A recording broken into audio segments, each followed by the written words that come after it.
Now, there's a fourth thing that the Bible teaches us about your calling, and it is this. This is a big one.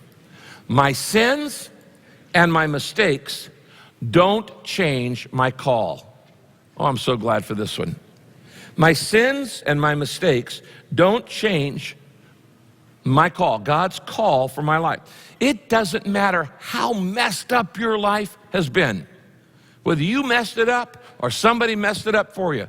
No matter how screwy it got, how difficult it became, no matter how many dumb decisions you've made in the past, it hasn't changed God's call on your life at all. The call that God gave you before you were born, the call that God gave you when you were saved and reaffirmed when you're saved, is a calling that God says it's there forever.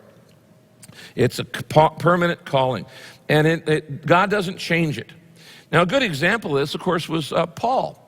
I mean, Paul was a pretty rude dude in a crude mood before he became an apostle. God called him to be an apostle. And in 1 Timothy chapter 1, Paul says this: by calling me into his service, Jesus has judged me trustworthy, even though I used to be a blasphemer and a persecutor and contemptuous. Mercy, however, was shown me, because while I lacked faith, I acted in ignorance. I love that phrase, the honesty there. While I lacked faith, I acted in ignorance. You know what he's saying? He's saying, I did a lot of dumb stuff growing up. How many of you would admit, I did a lot of dumb stuff growing up, okay? Okay. That's apostle training, okay? Congratulations. Okay. Do you know what Paul was?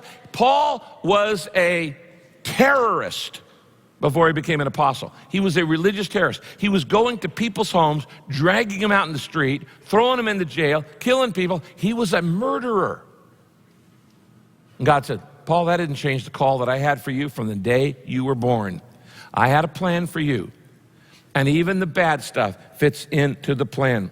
The fact that I love most about God is that he never wastes anything, and he fits it all into his plan. Even my sin.